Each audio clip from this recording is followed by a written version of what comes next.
What actually is the Phial of Galadriel? It was clearly filled with holy light and was pretty powerful, but what was it? Was it one of a kind? Could it run out of power? Let's take a look. Hi everyone, this is Robert. Welcome to Deep Geek. On this channel we cover The Lord of the Rings, A Song of Ice and Fire, The Witcher and other great fantasy books and TV shows in nerdy detail. Welcome. Of all the gifts Galadriel gave the Fellowship, the Phial of Galadriel proved perhaps the most obviously useful. It saved Frodo and Sam's life on several occasions, even more in the books than we saw in the films. And as a warning, I'll probably go on quite a long digression in a bit here on the nature of light and hope and some narrative threads that run all the way through Tolkien's work, from the early pages of the Silmarillion to the dawn of the Fourth Age, before wheeling back around to what this implies about the Phial itself, because Tolkien packed a lot of themes and symbolism in there. But let's start with how Frodo and Sam used the Phial once they had it. The first time was actually outside Mordor. The Witch King emerged at the head of his army, then paused, looking this way and that, as if sensing the closeness of the ring. We read this. Frodo waited, like a bird at the approach of a snake, unable to move, and as he waited, he felt, more urgent than ever before, the command that he should put on the ring. Then his own will stirred. Slowly, it forced the hand back and set it to find another thing. A thing lying hidden near his breast, cold and hard it seemed as his grip closed on it. The Phial of Galadriel, so long treasured and almost forgotten till that hour. As he touched it, for a while all thought of the ring was banished from his mind. He sighed and bent his head.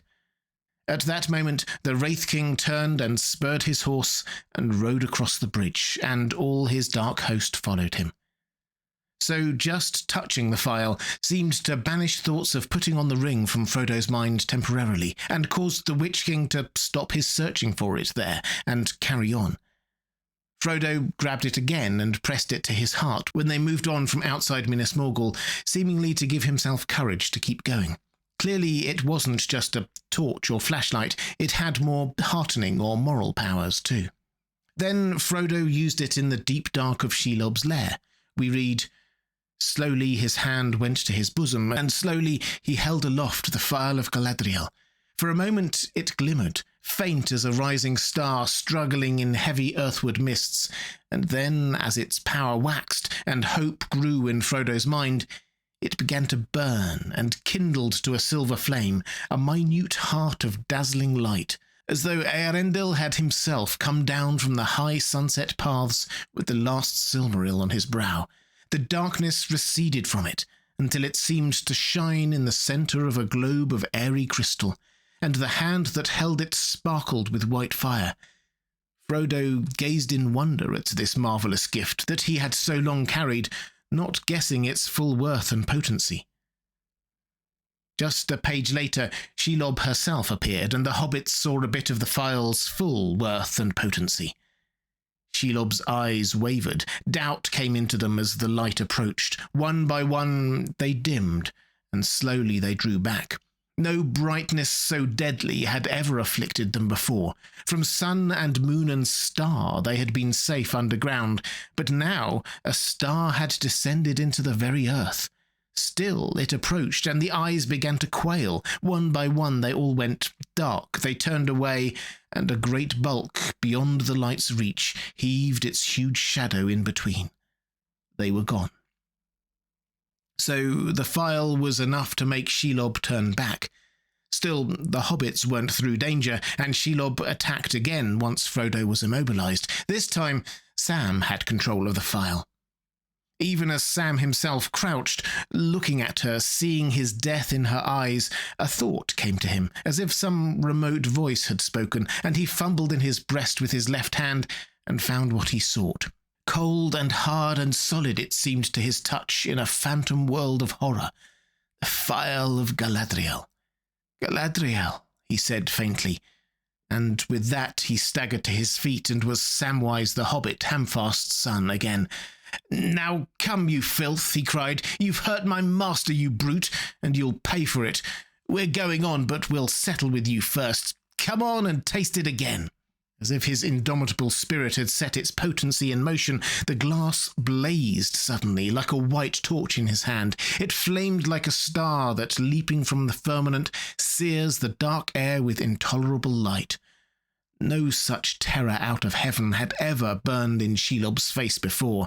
The beams of it entered into her wounded head and scored it with unbearable pain, and the dreadful infection of light spread from eye to eye. She fell back, beating the air with her forelegs, her sight blasted by inner lightnings, her mind in agony. Then, turning her maimed head away, she rolled aside and began to crawl, claw by claw, towards the opening in the dark cliff behind. Sam came on. He was reeling like a drunken man, but he came on, and Shelob cowed at last, shrunken in defeat, jerked and quivered as she tried to hasten from him. This was probably the Phial's greatest moment, and one of Sam's. He went on to decide to take the ring on himself, believing Frodo dead.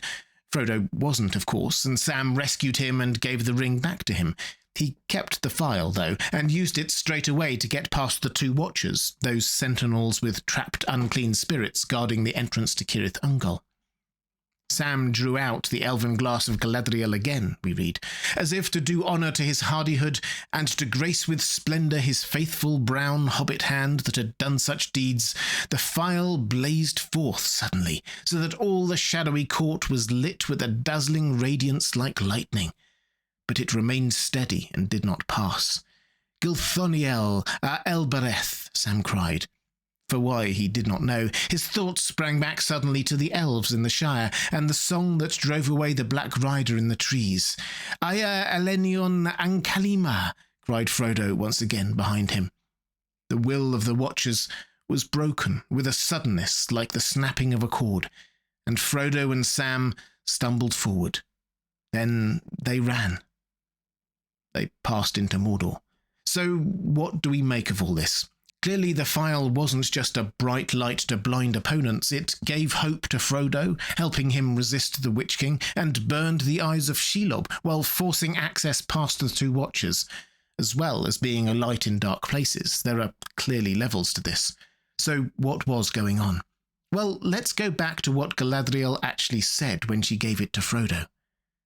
"And you, ring-bearer," she said, turning to Frodo, "I come to you last, who are not last in my thoughts. For you, I have prepared this." She held up a small crystal phial. It glittered as she moved it, and rays of white light sprang from her hand.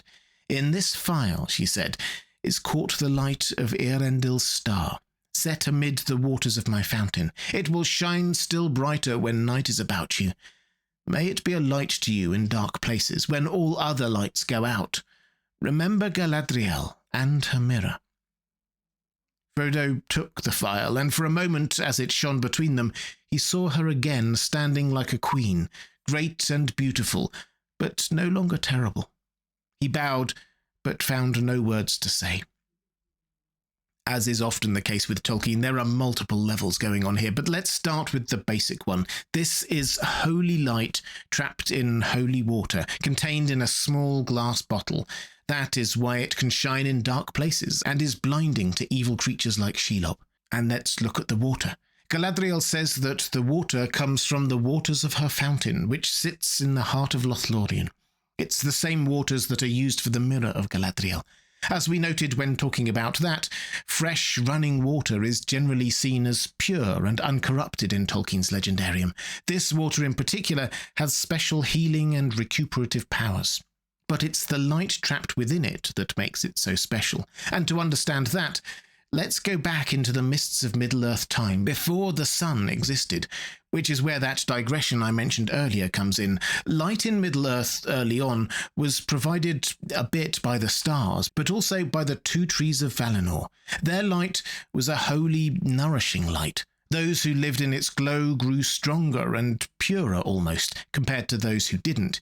It was so important that it even formed the basis for one of the most fundamental divisions between different types of elves. The Calaquendi, light elves or high elves who had seen the light of the two trees, and Moriquendi, dark elves, those who hadn't. Yes, to Tolkien, being a dark elf wasn't about skin tone or moral alignment or culture. It was simply a matter of whether you'd experienced that light.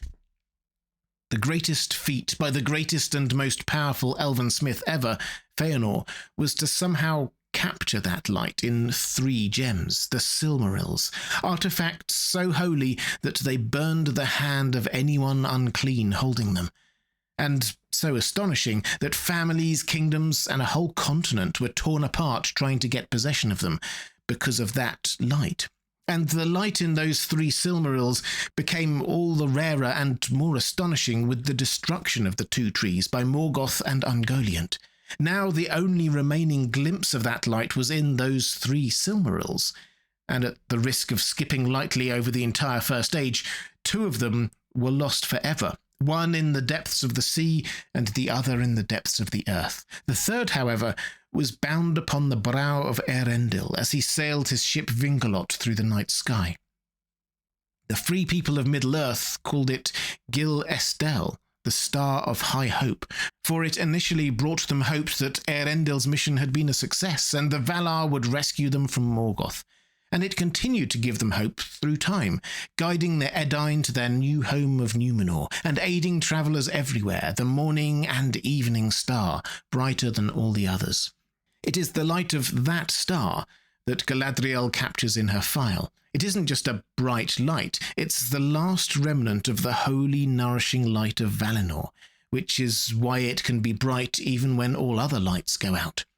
But again, there are layers to this, because what Galadriel did there was an echo of what Feanor had done all that time ago, capturing light in a way that can be taken elsewhere.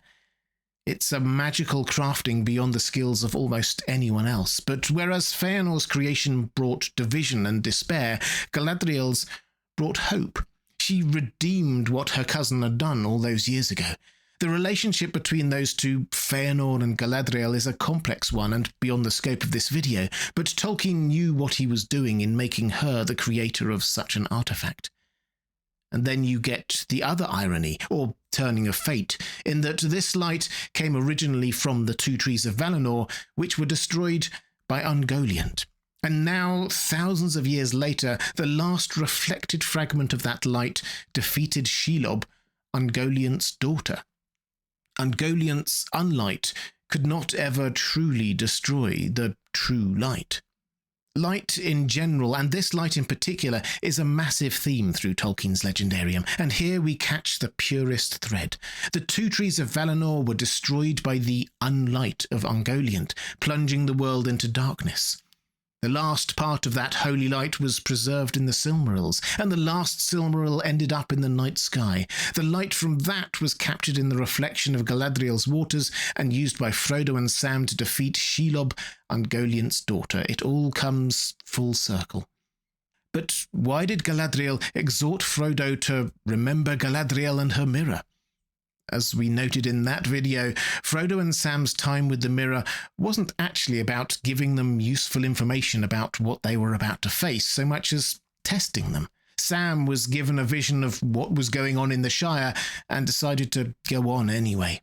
Frodo saw the horror of the Eye of Sauron and similarly steeled himself to keep going, and Galadriel resisted the lure of the ring itself. What would remembering the mirror have done? It would remind them of their decision to keep going, because there was a chance to succeed, to make the world a better place, because using the phial would rekindle hope. That word again. The light of the phial of Galadriel does fade twice in this story. The first time, Sam tries to use it as he enters the cracks of doom, following Frodo at a distance. Sam came to the gaping mouth and peered in. It was dark and hot, and a deep rumbling shook the air. "Frodo? Master?" he called. There was no answer. For a moment he stood, his heart beating with wild fears, and then he plunged in. A shadow followed him. At first he could see nothing. In his great need he drew out once more the phial of Galadriel, but it was pale and cold in his trembling hand, and threw no light into that stifling dark. He was come to the heart of the realm of Sauron, and the forges of his ancient might, the greatest in Middle-earth. All other powers were here subdued. Fearfully, He took a few uncertain steps into the dark. This is a troubling moment, because by implication here at the very end, even hope itself could not pierce that gloom. It is the heart of Sauron's power, and even Frodo's resolve fails and he puts on the ring. It is to Sam's credit that he still steps forward despite everything. Great heart indeed. But, and you could write a dozen essays on Tolkien's theology here, this is when Providence or Eru or eucatastrophe, to use Tolkien's own word, steps in. The unexpected, joyous turn of events beyond all human hope. That moment could not have been what it was if Sam had entered with any hope at all. The second time the Phial fades is right at the end of the story, as Frodo heads into the west. Then Frodo kissed Merry and Pippin, and last of all Sam, and went aboard.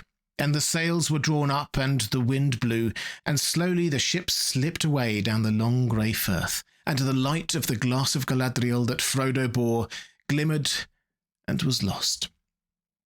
That was the last Sam and the other hobbits saw of Frodo, until Sam followed him many, many years later, and it seems that their last sight was not of Frodo himself or the ship, but the light from the Phial of Galadriel. Perhaps Frodo was holding it up so that they could get that last glimpse. We don't know. But the light and hope was returning home to the Undying Lands. Or not hope, that remained, because the light itself was the light of the star of Eärendil, the evening star, the star known as Estelle, hope. Tolkien left us and the hobbits that in Middle-earth. We just need to look up into the night sky, and it is there. If you'd like to see more Lord of the Rings videos, please click on the link on the left of your screen. Or if you'd like to support this channel, thank you. There's a link to my Patreon page on the right of your screen now. That's all for this time. Thanks for watching. I'll see you again soon.